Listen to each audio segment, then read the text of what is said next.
नमस्कार, थर्ड आई में आपका स्वागत है। अभी हाल के दिनों में एके ने एक नई राजनीति की शुरुआत की। एके कौन है? अरविंद केजरीवाल। उन्होंने जो इस समय का पॉलिटिक्स चल रही है देश में, उसमें कहीं ना कहीं दिल्ली में जिस तरह की पॉलिटिक्स लाए हैं, जिस तरह की डेवलपमेंट की बात करके उन्होंने पूरा इलेक्शन डेवलपमेंट पे लड़ा, जात धर्म देश ये राष्ट्रवाद ये सब पे नहीं लड़ा। तो वो एक मेरे हिसाब से हिंदुस्तान के एक बहुमत को सुखद लगा। उनको लगा कि कोई बात तो कम से कम डेवलपमेंट की कर रहा है। उस एके की बात को शायद अभी 18 फरवरी को हमने एक प्रेस कॉन्फ्रेंस देखी जिसने पीके ने उस बात को, तो एके से पीके ने उस बात को आगे बढ़ाने का काम शुरू किया है। पीके मतलब प्रशांत किशोर। प्रशांत किशोर के बारे में बहुत सी बातें सबको पता ही हैं। बहुत ही कम उम्र के हैं। 1977 में बिहार के रोहतास जिले में इनका जन्म हुआ, वहाँ के मूल निवासी। फिर इनके पिता जो डॉक्टर श्रीकांत पांडे हैं वो बक्सर आ गए। ये बक्सर में ही इनकी प्रारंभिक पढ़ाई हुई। उसके बाद मैनेजमेंट की डिग्री लेके विदेश में भी काम किया और फिर ये हिंदुस्तान वापस आ गए। शुरू में ये गुजरात गवर्नमेंट के कंसल्टेंट थे, फिर बाद में ये पॉलिटिकल स्ट्रेटेजिस्ट और पॉलिटिकल कैंपेनर और मैनेजर हो गए। इन्होंने उस समय बिहार में एक चीज बनाई थी, सिटीजन अकाउंटेबल गवर्नेंस, कैग, और बाद के दिनों में उसी को इन्होंने कन्वर्ट किया आईपैक में, इंडियन पॉलिटिकल एक्शन कमेटी। ये इनकी एक तरह से कंपनी या एनजीओ या जो भी इनकी संस्था है उसका नाम समझने की दृष्टि से वो समझ लीजिए। इनका शुरू का रोल तो मैनेजर, स्ट्रैटेजिस्ट, या मैं अगर उसको भोंडे ढंग से कहूं तो किसी के काम को करने का एडवाइजर या कंसल्टेंट या कंट्रैक्चुअल काम रहता था। आपने काम दिया, ये उस काम को करते थे। इन्होंने पॉलिटिकल रोल में ये पहली बार अक्टूबर 2018 में नीतीश कुमार ने इनको जनता दल यूनाइटेड का वाइस प्रेसिडेंट बनाया।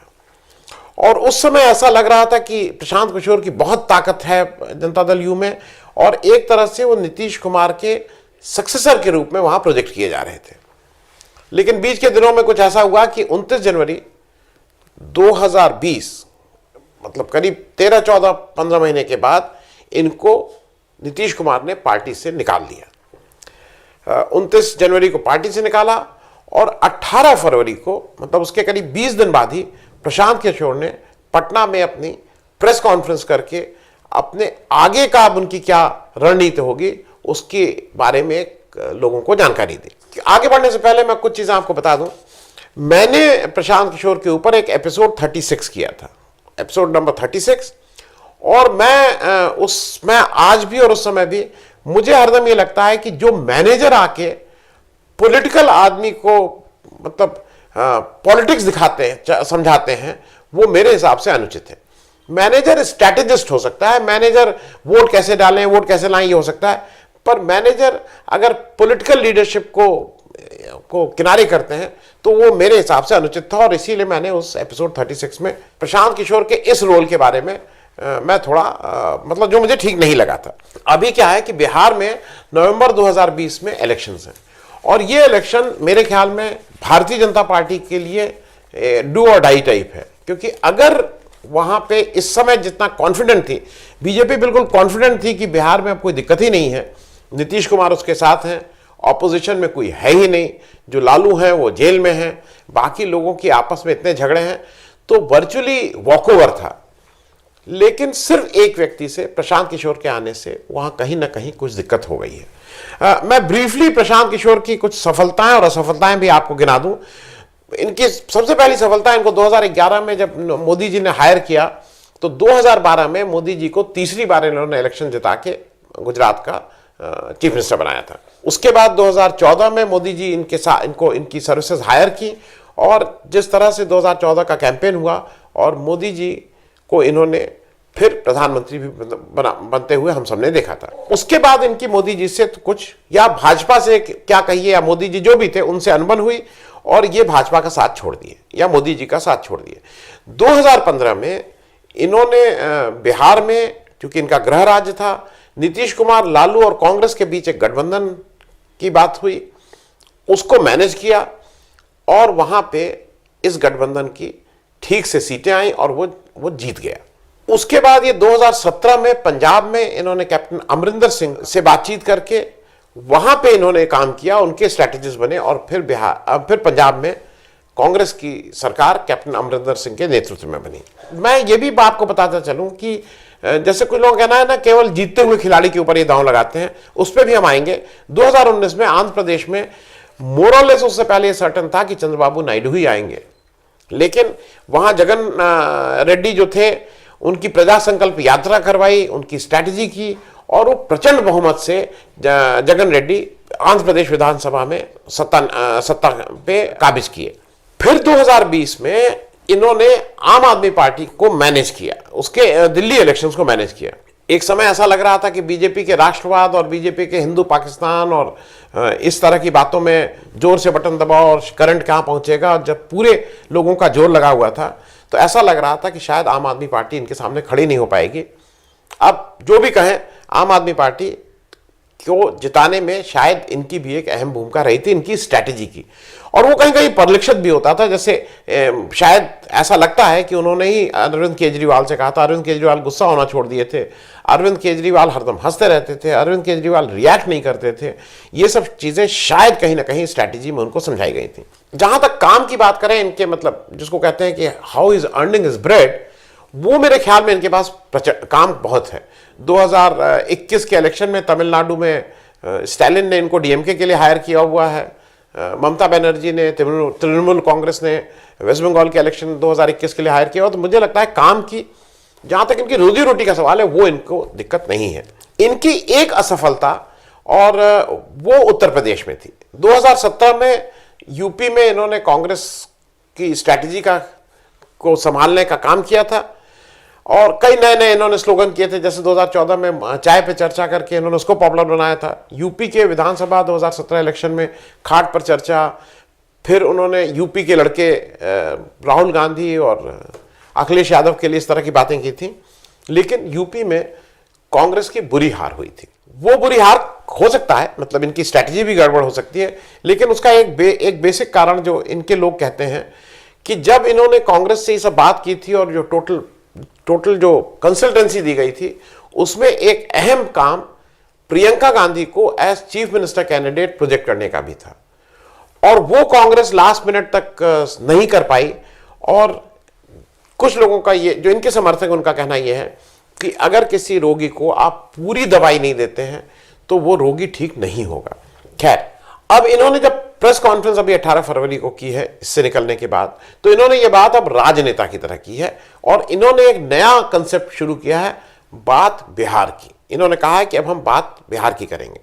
इन्होंने कुछ चीजें ये की। इन्होंने उस प्रेस कॉन्फ्रेंस में कहा कि नीतीश कुमार जी मेरे पिता तुल्य हैं, लेकिन उन्होंने साथ में यह भी प्रश्न किया कि बिहार, आज नीतीश कुमार पिछले 15 साल में 13 साल से चीफ मिनिस्टर हैं।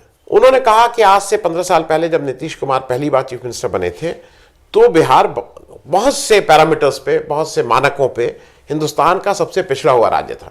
आज उन्होंने, जैसे मैं आपकी समझ के लिए बता दूं, दो चीजों को मैं आपसे शेयर कर लूं। उन्होंने उसका एक डेटा भी बनाया है कि कहां कहां बिहार था और कहां कहां नहीं हुआ है। उनका कहना यह है कि जैसे पर कैपिटा इनकम थी, बिहार 22वें स्थान पे था जब नीतीश आए थे पहली बार चीफ मिनिस्टर बनने। बिहार आज भी 22वें स्थान पे है। तो उन्होंने कहा कि ये कहना कि उस समय आदमी की 100 रुपए से आज 400 रुपए वो बढ़ गई इनकम, लेकिन कंपैरेटिवली पूरे देश में बिहार तो जहां था वहीं रहा। उसी तरह से वो कहते हैं कि जैसे लॉन्जेटिविटी, लाइफ एक्सपेक्टेंसी जिसको बोलते हैं, उनका कहना है कि केरल से बिहार में रहने वाला व्यक्ति 10 साल कम जिंदा रहेगा। यही स्थिति आज से 15 साल पहले थी जब नीतीश कुमार आए थे।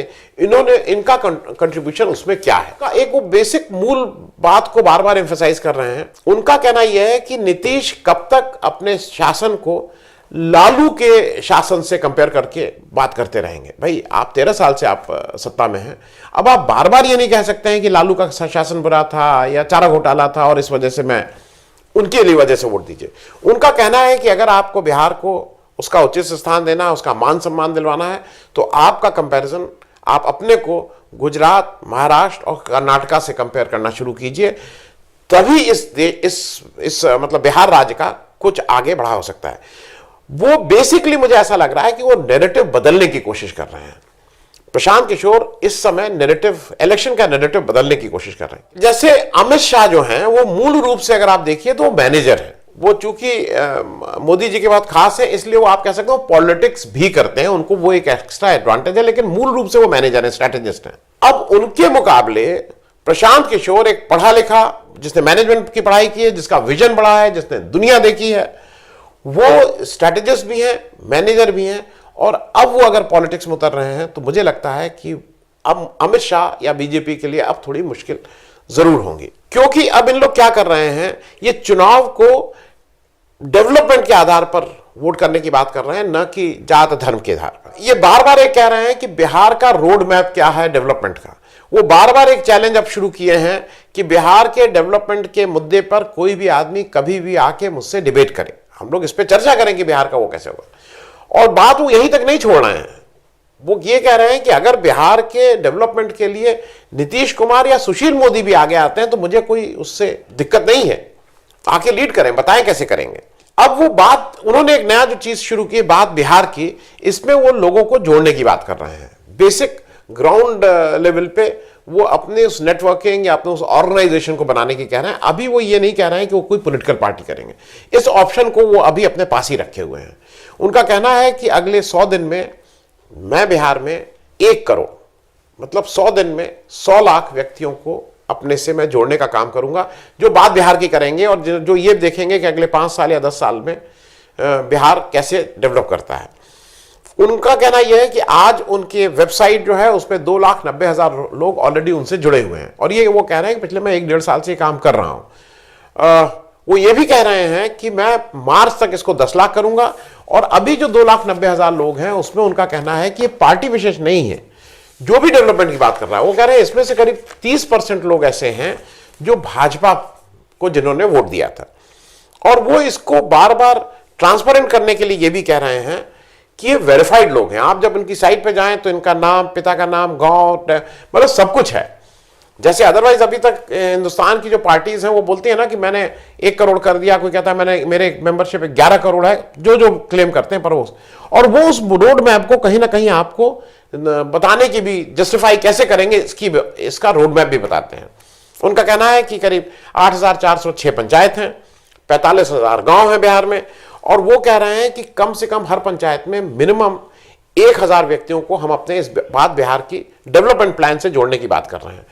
और वो ये, उनका कहीं ना कहीं एक ये भी है कि जो बीजेपी कहती है कि उसके 90 लाख सदस्य हैं बिहार में, कहीं ना कहीं उस 90 लाख सदस्य को सरपास करके 1 करोड़ की बात कर रहे हैं, जो उनके अनुसार वेरीफाइड लोग होंगे। बिहार को 2 वजह है। देखिए, बिहार में आज ऑपोजिशन बिल्कुल खाली है, लालू जेल में है, जो मैं पहले भी कह चुका हूं, और वहां पे एक यंग लीडरशिप धीरे धीरे निकल रही है। तेजस्वी यादव है, चिराग पासवान है, और कन्हैया जो बेगूसराय से लोकसभा का इलेक्शन लड़े थे सीपीआई के टिकट पे और हार गए थे, वो भी अब एक जनगण मन यात्रा जनवरी से कर रहे हैं जो मार्च तक चलेगी, और उसमें जैसा दिख रहा है कि कन्हैया को इन जनसभाओं में अपार समर्थन मिल रहा है। तो कहीं ना कहीं एक नई जनरेशन की लीडरशिप आगे आ रही है, और उसी में प्रशांत किशोर ने भी अपने को उसमें जोड़ दिया है। अब आने वाले दिनों में प्रशांत किशोर इसमें से किसके साथ आएंगे नहीं आएंगे तो समय बताएगा, लेकिन मुझे अरविंद केजरीवाल एके और पीके में कुछ समानताएं भी दिखती हैं। जैसे ये दोनों लोग डेवलपमेंट की बात पे ही वोट की बात करते हैं, वोट मांगने की बात करते हैं, दोनों लोग का प्लान डेवलपमेंट है, जात पात नहीं। दूसरा, जैसे अरविंद केजरीवाल बार बार ये कहते हैं कि दिल्ली मेरा बेस है और मैं दिल्ली से बाहर की बात नहीं करूंगा अभी, उसी तरह से प्रशांत किशोर ने भी बिहार को अपना बेस और कर्म भूमि बनाया, और उन्होंने कहा है कि चाहे 2 साल लगे, चाहे 5 साल लगे, चाहे 10 साल लगे, मैं बिहार छोड़ के जाने वाला नहीं। तो दोनों ने अपनी अपनी कंस्टिट्यूंसी को मोर और लेस बिल्कुल प्रॉपरली डिफाइन करके फोकस कर लिया है। दूसरा एक काम यह है कि जैसे अगर आपने हाल के दिनों में देखा हो तो अब आपको अरविंद केजरीवाल मोदी को गाली देते हुए नहीं नजर आते हैं, उसी तरह से पीके नीतीश को या सुशील मोदी को गाली नहीं दे रहे हैं। उनका एक ही चीज कहना है कि नीतीश अच्छे आदमी, मेरे पिता तुल्य हैं, लेकिन एक जो बात कहते हैं जिसका मतलब यह है कि लेकिन उनके पास वो विजन नहीं है जिससे बिहार को वो कहीं आगे ले चलें। वो बार बार बिहार की जो अस्मिता है, जो उसका मान सम्मान है, उस पर बोलते हैं। वो ये कहते, और इधर अरविंद केजरीवाल अगर आप कहें तो दिल्ली दिल वालों की भी वो बात बहुत करते रहते हैं, क्योंकि पीके बार बार एक चीज ये कह रहे हैं कि भाई बिहार का आदमी सूरत नौकरी करने क्यों जाए, हम बिहार को इतना सक्षम और इतना आगे डेवलप कर दें कि सूरत का आदमी बिहार में नौकरी खोजने आए। इस तरह की एक नैरेटिव को बनाने की बात कर रहे हैं। दूसरा एक इंपॉर्टेंट काम वो ये कह रहे हैं, वो कह रहे हैं कि लगातार नीतीश कहते तो हैं कि उनका विचारधारा गांधी लोहिया जेपी की है, लेकिन वो उस गांधी लोहिया जेपी की विचारधारा पे कितना चलते हैं ये नहीं मालूम, क्योंकि उनका कहना यह है कि वो उन लोगों के साथ खड़े हैं जो गोडसे की विचारधारा को मानते हैं।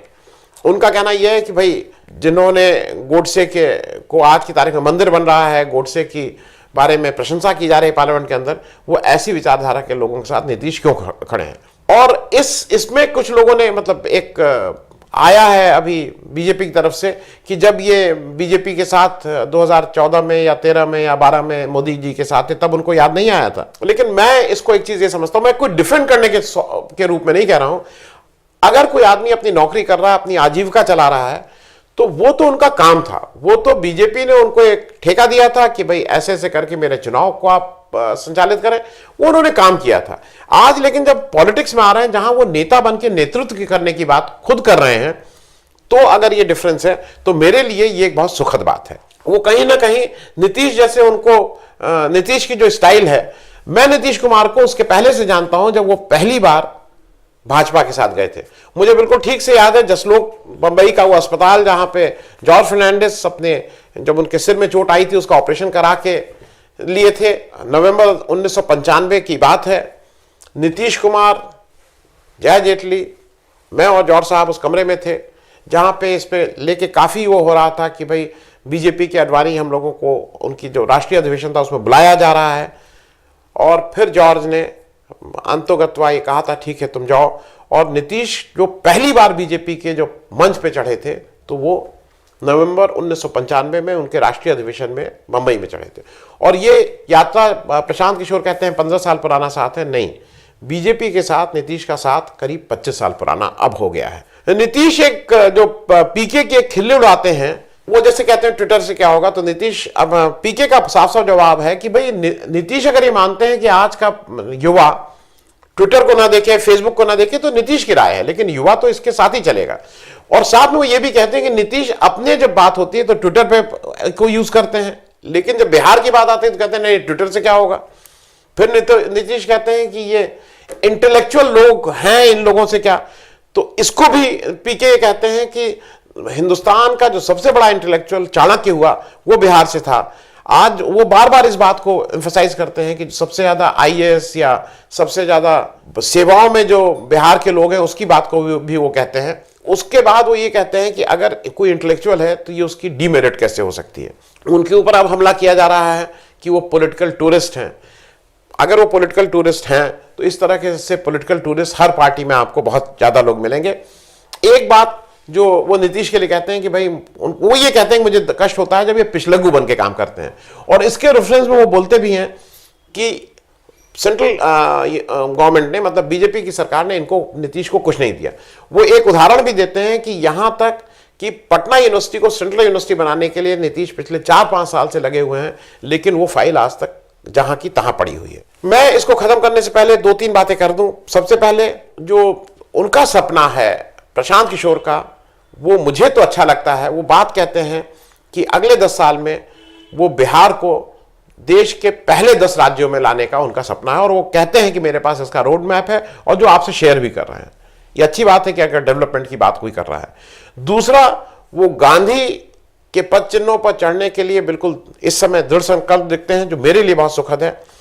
और जो एक चीज मैं ट्रांसफॉर्मेशन देख रहा हूं, प्रशांत किशोर मैनेजर से, प्रबंधक से नेता का सफर कितनी जल्दी तय करते हैं, ये तो आने वाला समय ही बताएगा। धन्यवाद। आपको हमारा ये कार्यक्रम अच्छा लगा तो कृपया सब्सक्राइब करें और साथ में वो छोटी घंटी भी दबा दें, जिससे आपको जब भी कोई नया वीडियो, नया एपिसोड अपलोड हो तो आपको उसकी सूचना मिले।